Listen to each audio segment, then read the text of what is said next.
I'm Cory, and this is the Hardcore Skeptic Examines.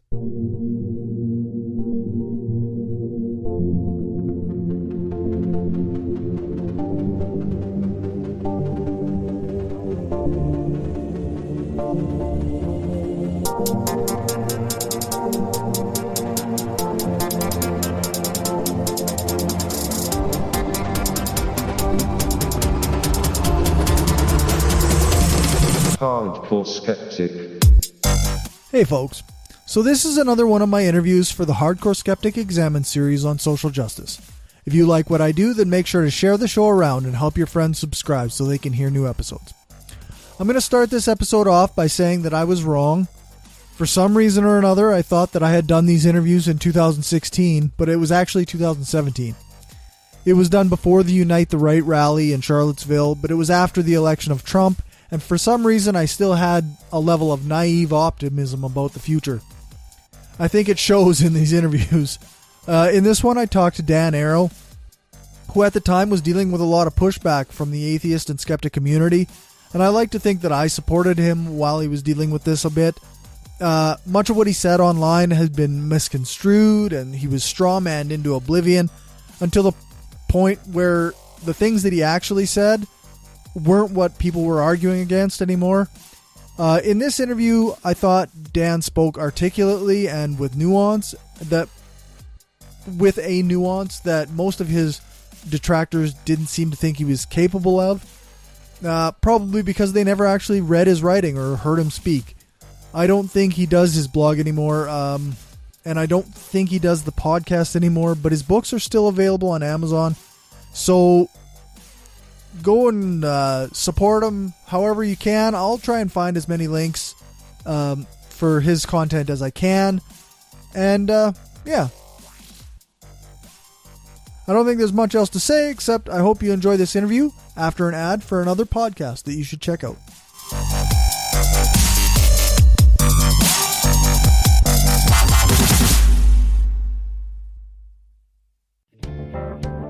The Atheists, the Bible, and No Wardrobe, the podcast. Wait a minute. No wardrobe? You mean we're going to be naked while we do this? Well, seeing how I'm an atheist and I'm reading the Bible, and since clothes are flammable, fire, I thought it might be a good idea to take them all off first.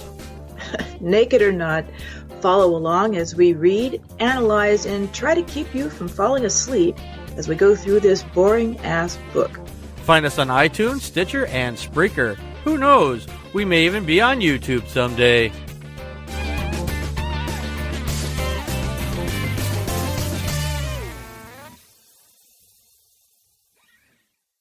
So I guess because my project is having to do with social justice, I've been starting all of my interviews with one main question, and what is social justice? Wow, that's a loaded question. For me, social justice is really like equality for everybody. It's looking at the social issues we face today. And so social justice is always changing depending on victories and how things change. But it's looking at, currently things like Black lives and feminism and trans rights and things like that, and fighting to make sure that the people have the same rights and justices really as everybody else. And so to me, social justice is really looking at the grand scheme of everything from, workers and immigrants and, like I said, Black lives, and making sure that they have all the equal opportunity and benefits that the privileged in society have. Okay, so I guess you kind of mentioned it already, but I guess so that's with groups like Black Lives Matter or like feminist groups. So social justice kind of is at a grassroots level, these groups trying to gain their rights or equal treatment? Their rights, equal treatment. I think it will vary from group to group exactly what they're trying to get. You might be looking at workers just looking for equal benefits to people that are higher up. So you've got maybe immigrant workers coming into the U.S. and they're paid less and not given benefits. And that's a social injustice. And so they're fighting for benefits. So you've got unions as part of the social justice movement. You've got, the African Americans and people of color fighting for their lives in many cases, and they're fighting against police brutality, and that's a social justice cause. And so, yeah, it's really a fight for equal treatment. They're not, social justice, isn't the fight to give people more, it's to give everyone the same, per se. It's to make sure that, me as a, quote unquote privileged white male isn't just gaining things for that over somebody who happens to be an immigrant, or even, we see this even with, Mexicans in America born here that are treated as if they're not American and things like that. So you've got, I think social justice is a big coming together of all of these groups all fighting for, these social justice causes. I guess that kind of speaks to the idea that social justice isn't exactly a monolith. It's a grouping of a various movements all towards one society being more equal. Exactly. That's exactly how I look at it. It's like an egalitarian type movement throughout society that encompasses just all different aspects. And you could talk to social justice activists who all care about different aspects of it. And at the end of the day, we all care about each other's goals, but we can only work on so much ourselves. So by all coming together, it becomes a bigger, mass movement. What do you think of the criticism that these different movements are actually separating people by race, gender, or sexual preference, rather than bringing them together? I don't think there's a lot of truth to that, just because I think these groups themselves aren't, exclusionary. So I've never been pushed away from partaking in feminist social justice because I'm a man. Right. I've never been pushed away from Black Lives Matter activists because I'm white. Okay. Now, it's not to say you can't find somebody in these movements that might feel that way. Right. So, you might bump into a feminist that says, no, I don't want you here because you're a man and you can't understand or help. Those people, they have to exist.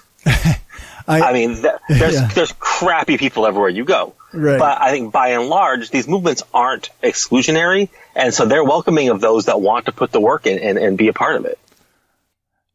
That's fair. I think quite often when I have these discussions with people who don't consider themselves pro-social justice, they cite examples of rallies for Black Lives Matter where they say things like, oh, whites go to the back and stuff like that. What do you think of that? I think those are very few and far between. And like I said, I think a problem too is when you go to like a rally such as that, these people tend to group together. Right. Like, so then if you walk into a rally and bump into those people, that is unfortunately going to be your impression of that rally. Yeah. And like I said, you go and you can see someone holding up a sign that says like, kill all cops. Right. That's right. not the message of BLM. But if that's the only thing you see, that becomes the message you take away.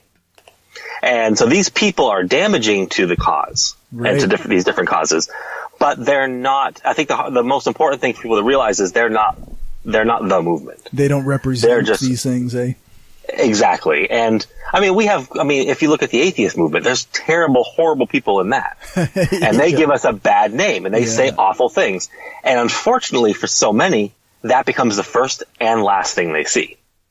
Yeah, for sure. And so, it does become incumbent on the rest of us to try to change that, and change the outlook. So you do have people in like Black Lives Matter trying very hard to say, look, we're not trying to kill cops. We're trying to reform the system.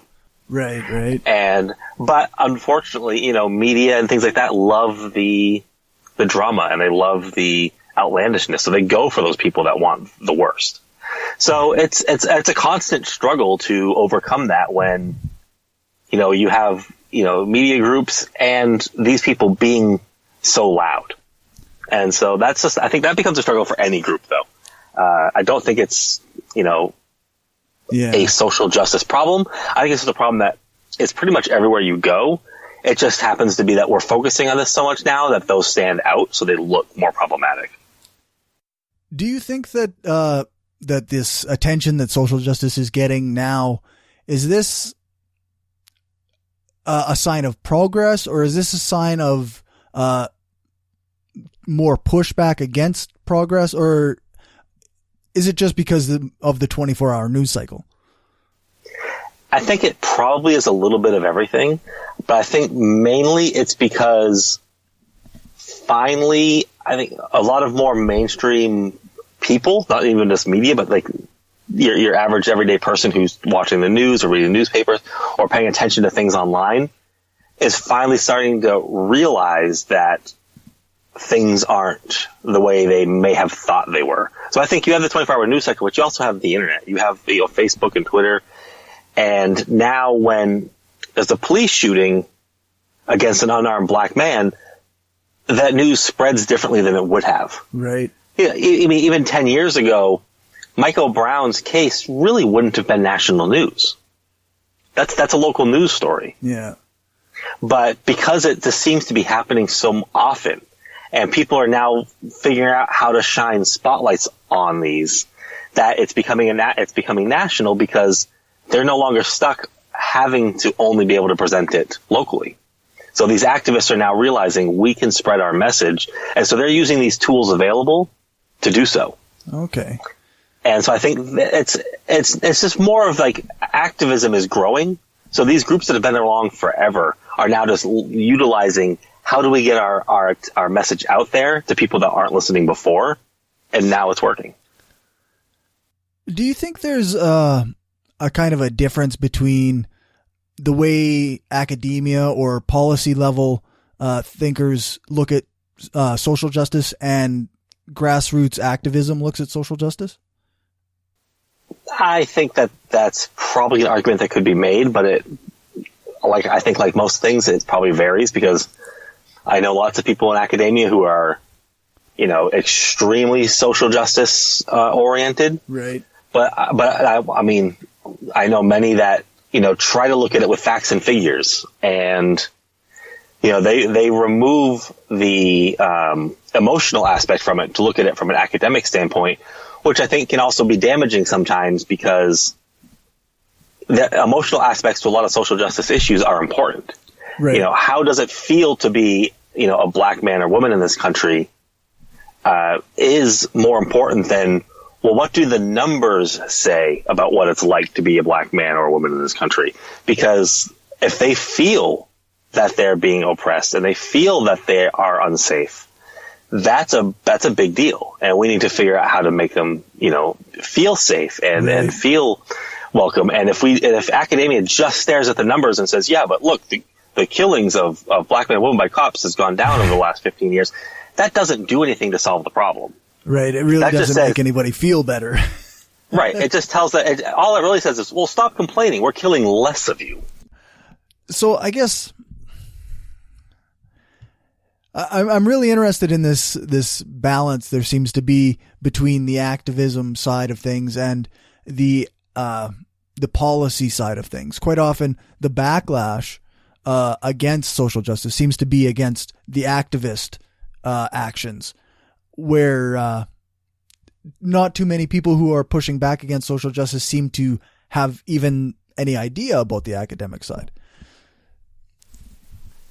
Yeah, but I think that's part of activism, I guess. Like you can't expect a mass movement of hundreds of thousands of people, or even sometimes millions of people, to all have 4-year college degrees and want to go look at the academic standpoint of things. Like, they're reacting to things that are happening in their communities and to their lives. Right. And so I think I kind of talked about just a moment ago. Like, sometimes people want to remove emotion, and they say, "Oh, you're debating this from emotion, and that's how you're going to lose this debate." But I think that's often overlooked about how important emotions and feelings are when it comes to these issues. Yeah. It definitely seems like, it's the frustration and the fear and anger that often gets people off the couch. Like, numbers don't get you off the couch.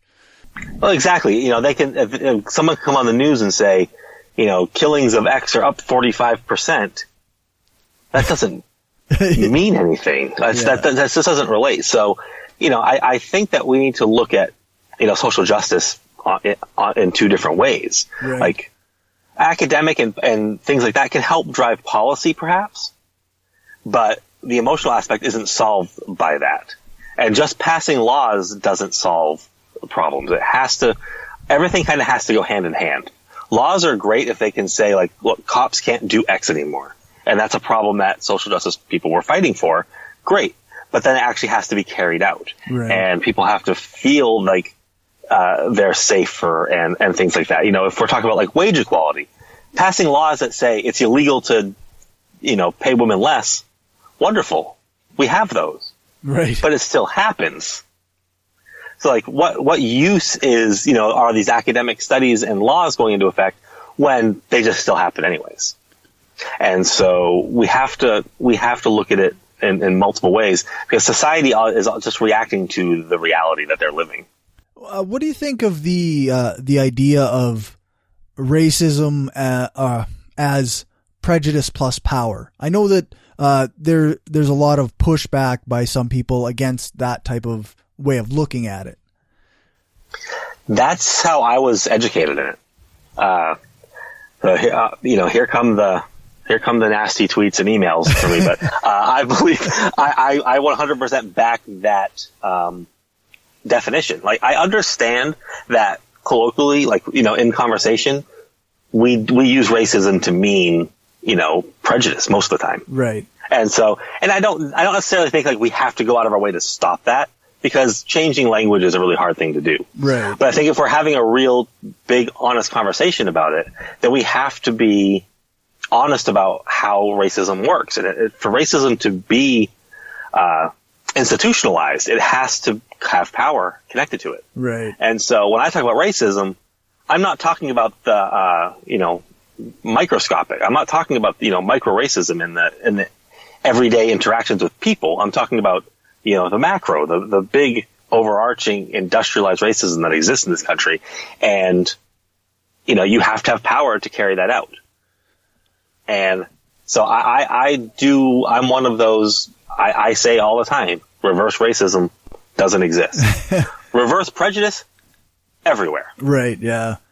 But, and I get it. So but like I said, if it's the one-on-one and a person of color says something like, you know, look, as a white person, you're just stupid. And in your head, you're going to say, oh man, that guy's really racist. Right. Like, that's fine. I get it. Like, that's the language that we use. Yeah. But like, even when I went to college, racism was taught to me day one, power plus prejudice. Wow. Okay. And like, so I've never really had, growing up as a kid, I would have thought, you know, reverse racism was real. But I went right into, you know, my first sociology class. That was it, right there on the table. I walk into my first cultural anthropology class, same thing. Right. And so that right from then and there, it became okay. And then I started learning more about it and realized, well, yeah, for racism to really work, in a sense, like power-wise, you need the power. Right. And so I can't have, you know, the African American community can't really do anything to me. Right. Yeah. Like, they don't have the power to change the society around me to harm me. In that vein, what do you think people are trying to accomplish when they point out instances of bad, like black people being prejudiced against white people or women being sexist towards men? So a lot of times when you're in that conversation, you're talking to someone who's actually being really racist or really sexist. Right. So a lot of times that's what's happening. Like, right. Someone says something really racist and you say, that's racist. That's not racist. What about the black person that said this to me? Like, that's what happens. So right. Like, a lot of times it's somebody trying to say, like, I'm not racist because. Right. But, you know, oftentimes you do find it from well-meaning people who are just getting into a conversation. They say, yeah, well, but I think for that, I don't want to say white guilt, but a lot of times I think people want to think that racism isn't as big of a problem as it is. Right. And that it exists everywhere, so it's not that big of a phenomenon. So, look, I see it everywhere. I grew up in I grew up in New York in the Polish area, and they all hated, these people. Right. And then, so like, they try to minimize how big of an issue it is by saying, look, everyone's racist across the board. But what that does is that removes the power structure. Right. So sure, you could probably go into a housing unit and find a bunch of people that hate one particular group, but it's not like they can do anything about it. Yeah. And so I think really when you go down that path, you just minimize the struggles of people that they're actually living. And I think they're well-meaning a lot of times. They're not trying to be vindictive or anything, but I think it does more damage than good if you just accept the fact that for racism to flourish and to actually have cause, then you have to add the power aspect to it. And I think that's what we need to be focusing on, because that's where the real damage is done. Right. When you have this, institutionalized racism, that's when people are, oppressed, and that's when people are hurt and killed. And that's the problem that we need to be focusing on. Once we solve that, yeah, we can get into the spat over the guy down the road that doesn't like you because of your skin color, but can't do anything to you. Like, those things we need to be dealing with, because we won't want people to be prejudiced. Right. Yeah. But that's a much lesser issue than, a society. Right. Yeah. I guess it's the difference between analyzing things on an individual level and looking at them as a societal level, I guess. Right. Exactly. I guess one of the things that I've encountered in my discussions with people is that they get really hung up on these this idea of the group versus the individual, and they feel like I guess they feel like everybody's being lumped into their groups and nobody's looking at their individual characteristics. So I guess, I don't know, can you speak maybe to that kind of what's the interplay between groups and individuals in this case? It's complicated because I think, groupthink can be dangerous. But I also think to the same degree, we try to fight against grouping, but it's so natural to us. Like, right. I mean, if you look evolutionary wise, like, we always group. Groups are just a natural part of who we are. So we do tend to clump together, and we do run that risk of, in group, out group, this whole group think that this group is bad, this group is good. We'll work with this group, but not with this group. Those things are dangerous and they're bad. But not every group falls into that path. And I think we have ways of educating ourselves to make sure we don't do that. So I understand the desire to form groups. If you're a marginalized community, of course you're going to connect more with people going through that shared experience. Right. And you're going to group together. And then the fact that you're going to start sharing your stories and understanding what you're all going through. And then you all do share a quote unquote enemy in the oppressor. Right. And that's a very natural, normal reaction. The groups that are successful in combating that and making change are the ones that are able to say, yes, group, X is oppressing us, but not everybody in that group. And then you find the people in there that are, for your cause, for your, non-oppression or for your freedom. And you use that to, change that other group's mind or to push those people leading out and to change, that group interaction. The ones that both sides stick to, I hate you, nothing changes. And it explodes eventually. So I think the successful groups are the ones that learn how to, break that groupthink mold and realize that to make things better, we have to reach across here and learn how to make this better, or find out that, maybe some groups aren't worth working with because they're not going to come to you. And so you find allies in other places. And it's those groups that, maybe fight that battle or change that mindset. Because I could probably go on, but I'm speaking in groups and all these diagrams in my head, and you can't see them when you're listening, so it becomes very confusing. Yeah, no, I think your point makes sense. Like, there are groups that one can align with, because they've made it a point to not give into this group think or this othering of other people. Yep. And I think, I mean, like I said, I think it's very natural. So like when I see a group that is sort of doing the othering, I get where it's coming from, especially if they're a group that's being actively, preyed upon or oppressed of any kind, because they're being defensive. Right. Like that's a defensive mode for them. They're not trying to hurt us. They're trying to protect themselves. And I think so it's up to us in that aspect. There's another thing that gets me in trouble sometimes, which is weird, is that I will, solving racism is a white person's problem. Right. Like, I don't expect the African American community to solve racism, because it's us doing it. Right. It would seem really hard for them to change the way we think. Right. But that's what a lot of arguments are made, that's what that should be going on. Right. And I think that becomes like, that's part of the whole, like, that mentality. And so it's up to us in this group. So if we lump white people into a group, right, it's up to us to form groups that are, challenging that status quo or that thinking, and then hopefully spread it throughout our group. That's our responsibility, not theirs. And then at that point, maybe they'll feel comfortable to say, oh, we'd like to work with you on this. But if they come to us and we're like, well, yeah, but when you guys get around to figuring out how we're going to change these guys' thinking, you let us know. Yeah. Then we'll help. Then why would they work with us? Why would they come to us?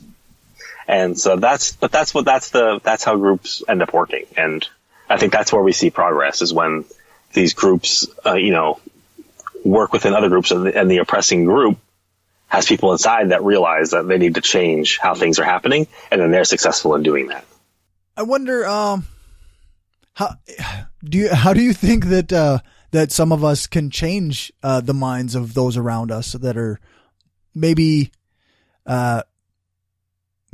push back a little bit on the idea that racism is still a thing? Yeah, I think it's identifying the people that hold these views wrongly for that, but maybe for the right reasons. Like a person that, oh, well, I'm not racist, but they have some messed up idea of, this other group. Right. That they were taught, people, you're not born racist, you're taught racism. Right. And so a lot of people, and I even use myself as an example, like I was raised around my grandfather and things like this, he's fairly racist. But growing up, it was never, oh, look, they deserve less than us. It was that they're different than us. They think different than us. Their culture is different than ours. And that's why they act primitive. Or they act a certain way. So they were demeaned as humans, but not ever told to me like, well, they shouldn't be able to do X, Y, and Z. It's just like that they're a different, lesser group. And that's not that hard to get taught out of. Right, right. As you grow and you realize, oh, wait, like I was just raised with a mistaken way of thinking. And so we still find those people today. When you talk to somebody, yeah, well, yeah, but don't they do X? And you'd be like, well, what are you talking about? And then you can have that conversation. And but it's the same people that say, well, if we want to solve these problems with black crimes, we have to look at black on black violence. Right. Well, no, we don't. Compare that to other, white on white violence and other things like that. Like those aren't problems, but those are the mindset people have. So you just have that conversation with them, and you do your best to either plant those seeds of doubt or change their mind completely. Right. Some people are far gone. I don't envision a day where someone's going to change Richard Spencer's mind on racism. No way. But there's followers of his that we can. Right.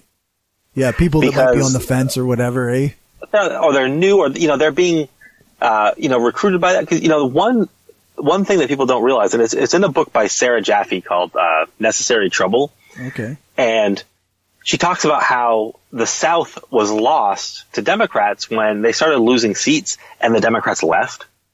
And when the Democrats left, a lot of the progressive groups that were there with them went too. And so you have all these white workers working in factories, and their unions have abandoned them. Republicans have taken over. They've smashed unions to bits, and the union leaves. The Democratic Party leaves, and they say this is just a red state. We're never going to win here, and they don't focus. But then another group comes in and says, "Look, we want to. You workers deserve rights." And they go, "Damn right we do." And we'll come to this meeting, and they go to the meeting and they say, "Look, you need your jobs, you need your pay, but it's the immigrants taking them from you." No. And they plant that seed, and they start that path down this racist path. Right. And then these people end up there. So we need to reinfuse these communities with, it's not immigrants taking your jobs or taking your pay. It's corporations, it's CEOs, it's politicians that are shipping your jobs away so they can profit more. And that's and then you change those people's mind. Those people didn't think that before, but a group moved in and then harnessed that anger and turned it into racism. To their own benefit, in a way, hey? Exactly, very much to their own benefit. And that is sort of how racism festers and grows. Because all they did is moved into a town and started off with, look, we care about you, the worker. Right. And then they recruited new racists, basically. They created what would normally be a Democrat, who was usually a working class white guy who's unionized, generally votes Democrat. Right. But now they see the Democrats leaving. They see their union leaving. And these groups spin it that they've abandoned you. We're here for you now. And we have these solutions that they couldn't provide.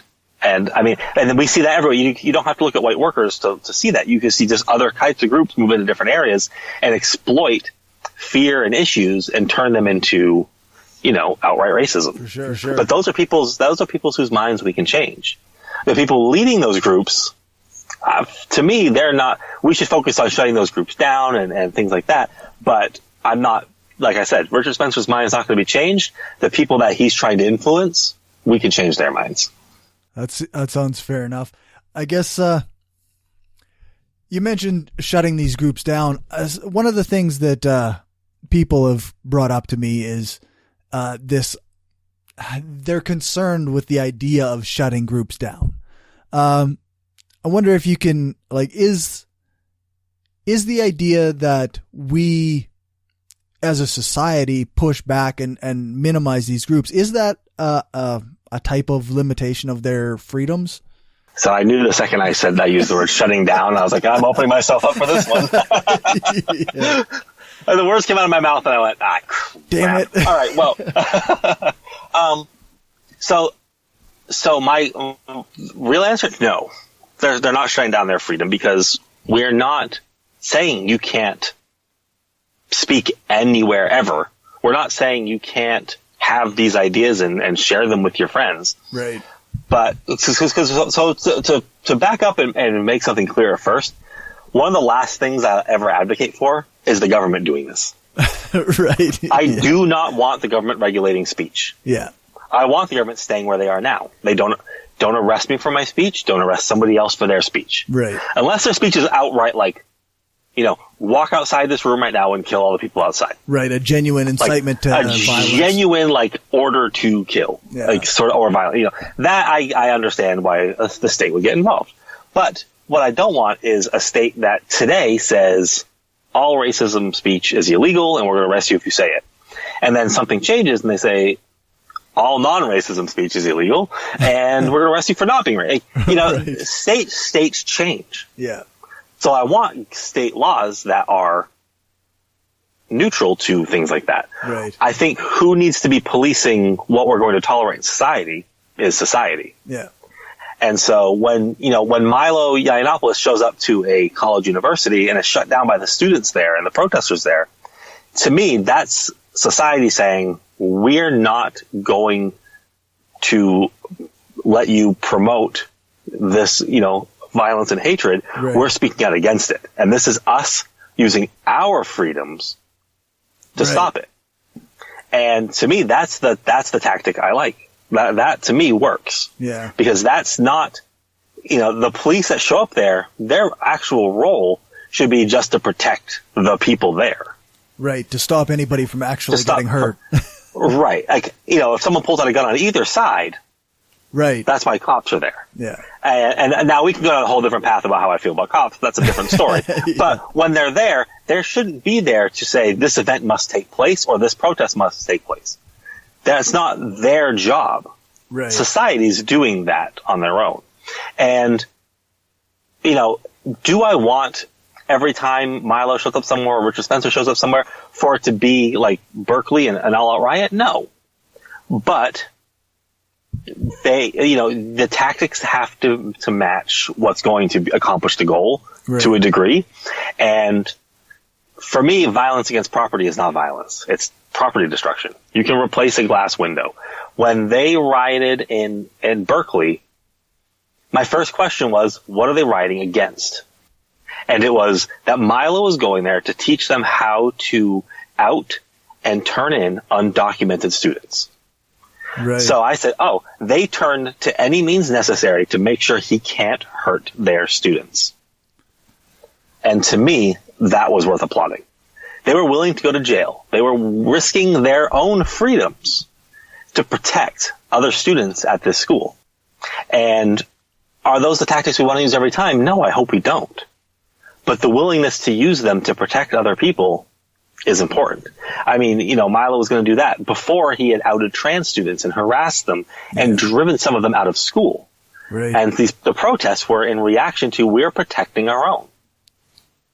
Yeah. And so it's go ahead, please. No, I was just thinking, like, because I seem to have trouble reconciling these things, because quite often people that I talk to, they're so, this Berkeley riot is really, to them, it's a big deal. And I mean, I kind of get where they're coming from, but at the same time, I can't make myself necessarily condemn that behavior, because sometimes that kind of outrage, that kind of expression is the only thing that really gets anything done. Right. A riot is the voice of the unheard. And they protested beforehand. They did petitions. They went to the school and said, you're inviting someone who wants to do harm to our students. Right. They went about all the regular, nonviolent, peaceful tactics to stop this from happening. And they were told no at every time. And as a group, they said, this is an important enough issue for us to rise against it. And I think that they made the right choice. I think they protected the students there. It doesn't mean another group's going to do it wrong. There very well could be another student group that says, we don't want Geraldo Rivera speaking here because he likes trickle-down economics, and we're going to riot. And I would say, well, that's the wrong reason. Like, right, some ideas are worth debating. Some need to be stopped. And so that doesn't mean everyone's going to get it right. But just because some people can get it wrong doesn't mean that I think we should condemn every action of it, because they need to speak up. And a lot of times people come to me and say, yeah, but Martin Luther King accomplished his goals without violence. And you have to point them to a history book and say, no, they did not. Violence took place all the time, and riots took place. Now, Martin Luther King wasn't known for joining in on them, but when asked to condemn them, he said no. And that's because activism has so many forms. I know many leftist activists who are never going to riot or never punch a Richard Spencer. But that doesn't mean they're going to condemn those that do. That's just not their motive or their tactic or where they see themselves. But it's easy to say, like, oh, don't ever riot, when really, like, you generally come from a place that, well, I probably will never have to riot for my freedoms. Chances are I'm good, but I may have to for somebody else's. Yeah, chances are us white guys are probably okay. Yeah, I mean, I feel pretty confident as a cis white straight male. I'm going to do all right. Yeah. Yeah, I don't know. It's an interesting subject, like this, the debate between people who can, like, because between riot, not necessarily pro-riot people, but like people who consider it a potential tool, or like not even a tool, but like just something that sometimes happens when these protests happen, and the people who are so adamant, like any expression of protest that goes beyond this line or whatever, they've drawn a line in their thinking. it makes for an interesting conversation anyway. Like I find it quite interesting. Yeah, I mean, it's a conversation I kind of thought, like most others, would fade out pretty quick. I'm still shocked to this day that, like, I'll tweet something and someone's reply to me will be like, well, why don't they just punch you? Like, right. We're still really hung up on it. And I think that shows how important it is with what's happening in our society right now. Yeah. Like, a lot of people came right out immediately and condemned the Ferguson riots. But yeah, their lives were being like, someone was killed, and they say, this is every day for us, and no one's paying attention. And now you're finally looking, and you're still blaming us, and you're still saying, and so they got fed up, and they reacted. And that, like I said a minute ago, and I wish I could quote who said it exactly. I don't really want to guess, but a riot is the voice of the unheard, because this is them saying, you must now listen, and we're going to get your attention, and we're fed up. And people were like, oh, they can't believe they attacked their own CVS, like a CVS. Literally, a young black man was murdered, and you're crying about a CVS window. Right. It seems like a bit of a imbalance. Right. And it was the same thing happened at, the Trump's inauguration when Black Bloc showed up before the protest and smashed a Starbucks window and a CVS window and knocked over some mailboxes. You would have thought that they were murdering people in the streets from the reaction from people. Right. Like, think of the windows. Like, they were sending a clear message. Now, we can debate forever if that's the way to send their message or not. That's fine. But the debate over, like, I can't believe they were shut up and they were so violent. And they were like, these are windows. Their reaction is to actual systematic violence and murders happening around the country and the world. And you're not focusing on that. You're focusing on the window. Yeah.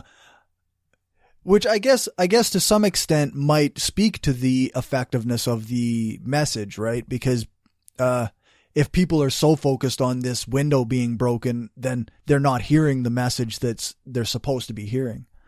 That is a great case to make, and one rebuttal to that is there's a great article, and it's called I think it was something like "This is not for you," and what it was is like these broken windows weren't for everyday people.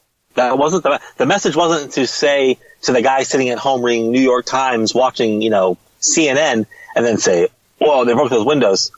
Well, I get it. Anti-imperialism around the world is like the message is for those other would-be anarchists, would-be, leftist revolutionaries that are like, I don't know how to express myself. I don't have a group to express myself to. I'm fed up and I feel like I could go smash a CVS window and I need an outlet for these feelings and then they see this happen and they go, that's a group for me. And then that recruits. Because the thing about Black Bloc is they're not breaking windows every day. Right. Yeah. Not every member so it's not like is this is breaking windows and yeah. Exactly. And this isn't a regular thing. This happened this one time. Right. But other people sitting there going, oh, that, and then they go meet up with that group and they realize Antifa and Black Bloc, these, anti-fascist action, what are they doing in Portland, Oregon right now? They're literally using their own money to fill potholes that the city isn't filling.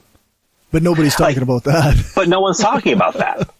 They're showing up and they're buying the asphalt and this is technically illegal to be doing. They're doing road work, but they're filling the potholes that are damaging cars and hurting their community. Because, and a lot of recruitment from that comes from people that were like, I'm sick of action not being taken and I want to get involved. And then they find a group like this and you find Black Bloc. Black Bloc's not a violent group. They're a group not afraid to use violence when necessary, but that's not their aim. And so those broken windows weren't for you and me. They were for those people that needed to hear a message and find a home per se. And I think that's the important thing that I'll say like the quote unquote liberals missed when they cried about the windows was that message wasn't about quote unquote changing the minds of capitalists. That was a signaled message to a certain group of people. That's fair enough. I actually haven't heard that aspect of it before, that angle. That's really interesting. us on the left, we're more intricate than people think. Yeah, go figure, eh? It's almost like there's nuance to these things. Who would have guessed? Yeah, go figure, eh? Well, I've just about used up as much of your time as I'm going to. I have a couple questions that I've been trying to ask at the end of almost every interview. What do you think is something that everybody needs to know about social justice that they may not already realize? For most people, you're probably already a social justice warrior. I'm sorry, but you're probably an SJW. It's just that you might not think that your cause is part of what you see others caring about. Right. And so you might be very adamant about a certain cause that you're just as adamant and vocal as the SJWs that you attack. But for your cause, not theirs. So that's one thing I think people need. But secondly, people need to get away from thinking that, the extremes are the norm. Because yes, I can go and find social justice people that take things too far. You can't do X because it upsets me. You can't say these words that really shouldn't even be considered offensive because they're offensive. That doesn't mean that's the norm. And that we shouldn't shut down social justice as a movement just because they might be the ones that have the more popular blog when the rest of the movement itself isn't even listening to them. A lot of times the loudest people aren't the ones the group itself listens to. Yeah. They actually operate outside the group and they're not even a part of it and they don't take part in their actions. They're almost commentators on the outside. Right. They're saying extreme things and nobody's really doing those things. Yeah, no one in these groups, you could have a feminist saying some really extreme anti-male things, and they're the loudest ones. They're the ones getting pulled onto CNN and Fox News and whatnot. Yeah. But they're not the ones that you see at the protests. They're not the ones that are at the meetings. They're not the ones out doing the day-to-day work. Yeah. They're the ones cashing checks and making a career off of it. I know in feminism, there's everybody likes to cite like Anita Sarkeesian as this example of feminism gone wild, and they use her to claim that feminists are not taking part in changing misogyny in developing countries. And I was just listening to a discussion with Christy Winters where she's actually just talking about these feminist organizations that are out there doing this stuff in developing countries, trying to stop female genital mutilation and stop the oppression of women. But that's not the caricature that everybody seems to have.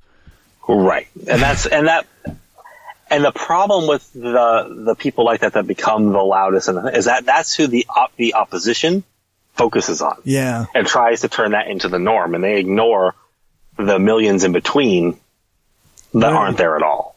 And so that unfortunately hurts the causes. But I mean, like I said earlier, we see the same thing in atheism. Yeah. A lot of times the most vocal atheist activists are the worst. Yeah. And they're the ones that we have to spend the rest of our time being like, no. But they're the ones that get the media calls. They're the ones that, get the most popular YouTube channels, and things like that. So they become what people think is the norm, which then hurts the rest of us. Yeah. And like I said, that's true in every movement. And I think for the most part, the groups need to speak out against it to a degree, but focus on the key issues that you're actually working on, and don't get hung up on the, inner fightings and that pushback, because those people are eventually going to fade away. Right. When those checks run out, when people don't care about what they have to say anymore, they're going to move on to something else. And it's the people in between that were never doing it for the check to begin with, that were always doing it for the cause, are the ones that are going to keep going and be successful. Yeah. So I guess, as another, of my final questions, what would you say is a good criticism of your own position or your own side of things? Oh, jeez, getting deep. Yeah. One of the hardest criticisms I will say that I deal with especially on my side of the left, is that a lot of our ideas haven't worked in the past. Right. If I look at the fact that, I'm openly socialist. Right. Very vocally. And I don't shy away from someone saying, well, you're a communist. I go, okay. Yeah. You say that like it's an insult. Yeah, right. Like, I thought you were trying to insult me. But we don't have a great example to say, like, this is how we're going to be successful. Right. Those are criticisms that I think we sometimes, and you can see those at, like, on micro levels in all different movements. So you say, well, look, in this college, they let, radical feminism run wild, and look what happened. Or they let this happen, and, free speech was shut down. Right. And they have no rights. So I think they're valid criticisms, but a lot of times they're either misplaced or they're too micro to really represent society. Right. So, when it comes down to socialism and communism, I can talk for another 2 hours about why they failed in other places that they did. That's something we'll have to do that sometime. We'll have to talk. Yeah, have me back. I would love to. But they are also, a lot of these issues are trial and error. Right. Like when you're talking about changing society in ways that's never been changed before, we're going to get some things right and we're going to get some things wrong. I mean, that's how this society was formed. Go back to pre-Constitution. We tried to write a different constitution and it didn't work. So we sort of had our own mini revolution in a back room somewhere and overthrew it and installed a new one. Right, This is all going to be trial and error. Yeah, it's almost like, nobody's got the perfect solution right off the bat, eh?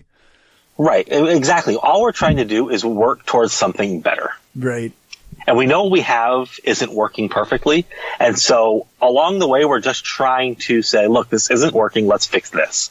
And then this isn't working. Let's fix that. And if our fix isn't right, we're willing to undo it and find the right fix. So I think a lot of times a big criticism of the left is that they think we have all the answers. Right. And that we know that if we overthrew the government tomorrow, everything's going to go like this. No, we don't have a clue. Yeah. We're going to do the best we can. Yeah. And along the way, we're going to learn as we go. But what we do know across all different social justice aspects is that all we want in the end is for the well-being of everybody to increase. Sounds good to me.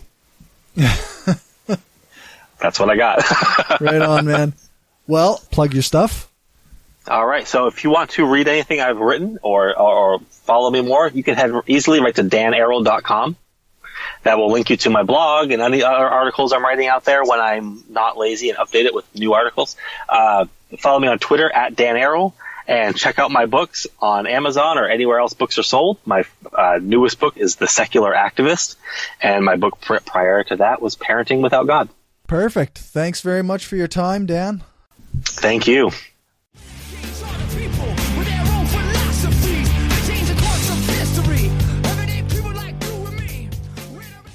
Okay, so that's it for the interview. I hope you enjoyed it.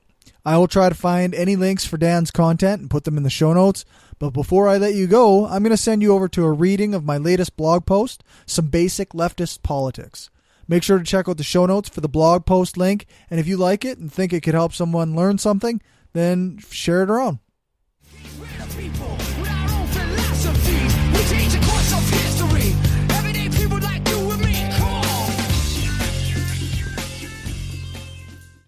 There seems to be a bit of misunderstanding regarding various leftist political stances, as well as a few misunderstandings about libertarians and anarchists. I'm not sure where to start, and I'm far from an expert in these subjects, but if I can notice these discrepancies and help educate some folks a little, then hopefully they can go and learn a bit more on their own from actual experts. First, I want to talk about socialism. I know this word has a lot of meanings these days.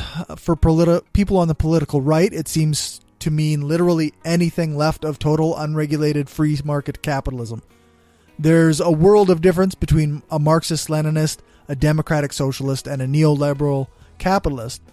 But all of these people are to the left of the pure free market capitalists in America, and they all get labeled socialist by Republicans. As a side note, for some reason these far-right capitalists are also extremely staunchly conservative when it comes to social issues, it makes no sense. Socialism, to some, means government control of various programs. To these people, roads, schools, and police are all forms of socialism. This isn't what that means to people who identify as Marxists, communists, or socialists, though. This is kind of what some people mean when they identify as a democratic socialist. But for Marxists, communists, and for most straight-up socialists, the word means that the workers control the means of production and are invested in it on every level, as well as having some form of say in the way their labor is used. Many socialists of various stripes still believe in a form of centralized government that can manage to work with citizens. This seems to be where they diverge from anarchists.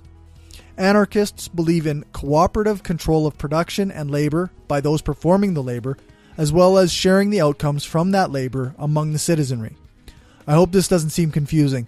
I'm trying to express it in the most appropriate terms, but also in language that isn't academic or anything. Essentially, socialism is where the citizens are in control of the economy and labor. This is in contrast with capitalism, where investors who have money invest that money into companies and purchase labor. Being a socialist is more like working for a company you own shares in, and everyone you work with has equal shares, and you all have a say in the things your company does.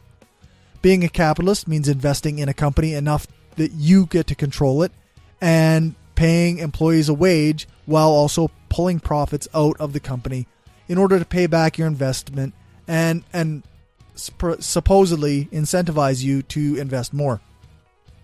In a very real sense, if a capitalist has enough money to invest and enough control over a company, then they can decide on the price of a product such that they can pay the expenses for production, they can pay the employees, and they can live a life just off of the profits without ever actually having to do any work, under the assumption that they have earned those profits by the act of investing.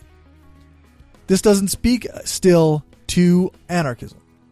It simply pits socialism against capitalism.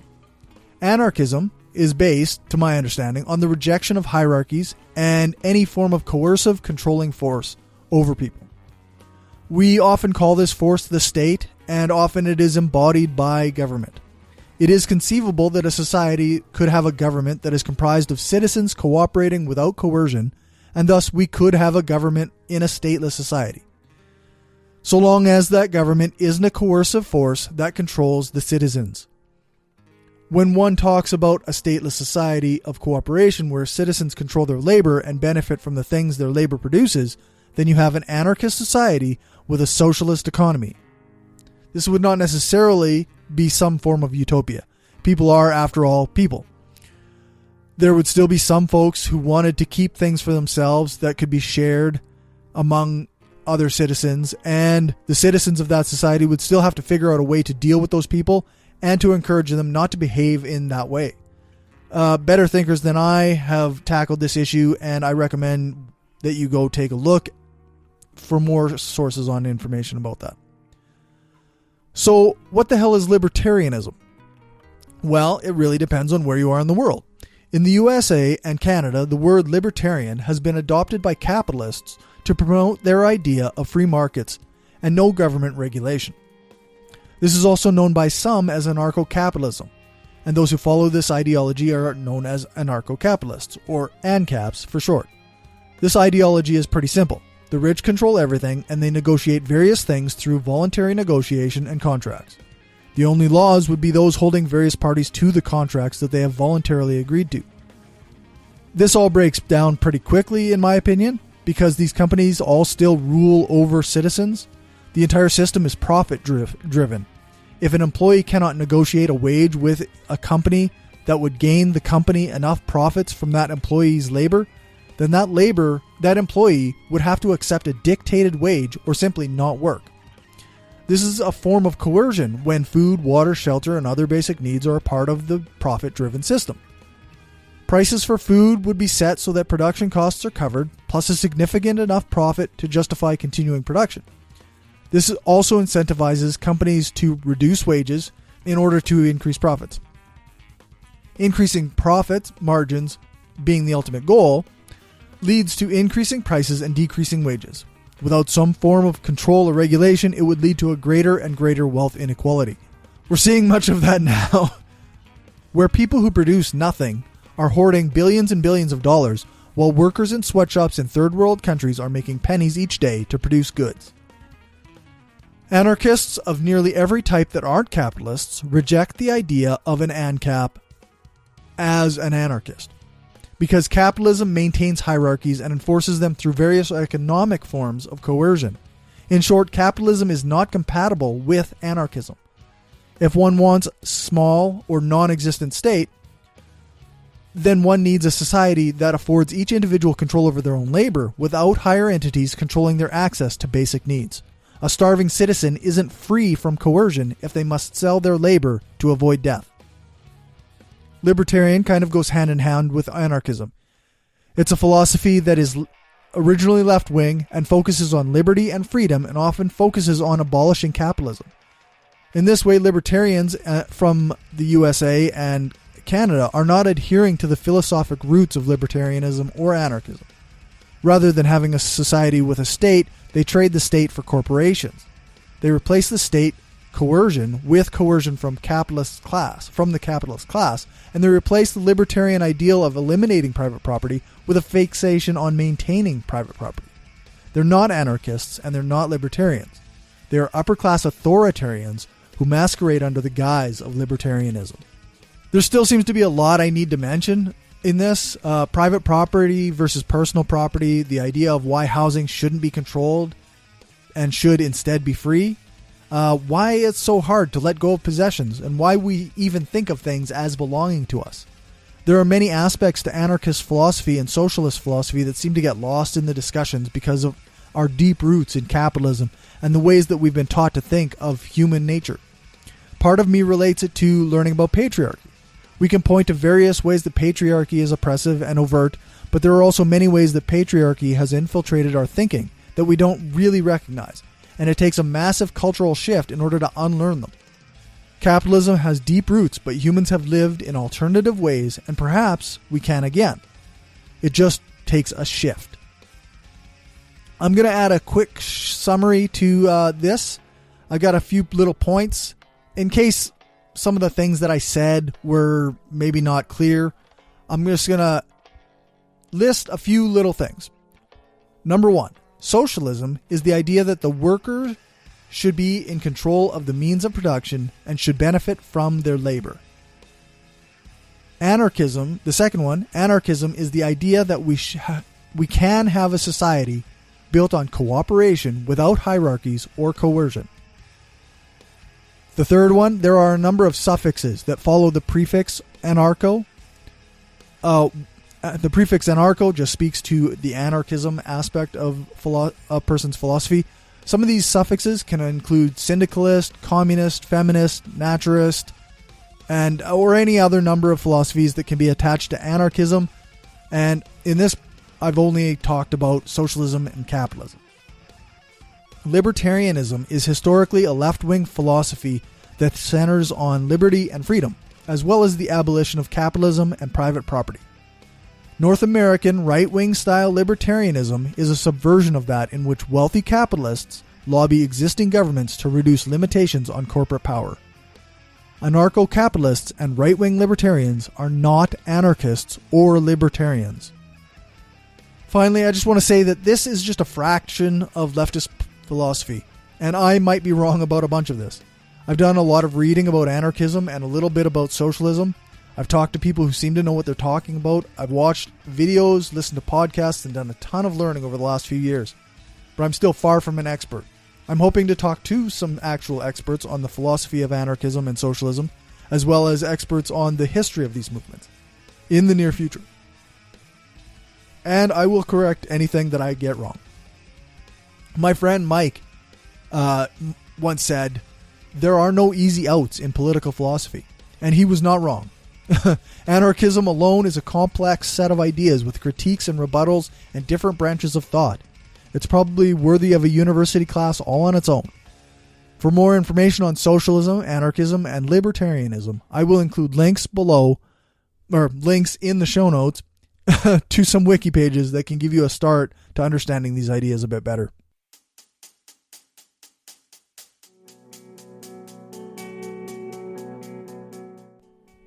All right, so that's finally the end of it. Thanks for listening. For all the things, you can check out the show notes at thebrainstormpodcast.com or our website, brainstormblog.net.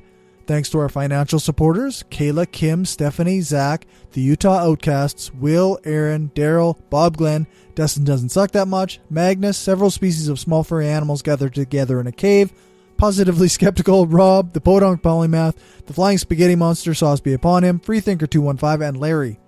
When and if we hit 20 patrons, I will stop reading all of them, and I will just read the ones that are skeptic level and above, which is the $5 per episode patron level.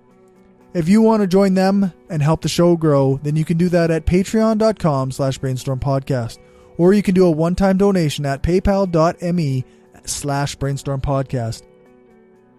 Or you can always buy some stuff at tpublic.com/stores/brainstorm-podcast-gear. Thanks to Dave for our intro music, and thanks to Jason Camo for our outro music. You can find his stuff at aloststateofmind.com. All music played is either with permission or under the SOCAN license to play. For more information on SOCAN, you can check out the music license info page on our website, brainstormblog.net.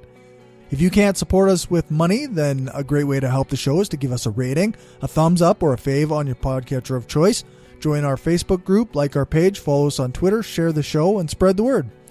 Thanks for listening, and remember, the truth matters.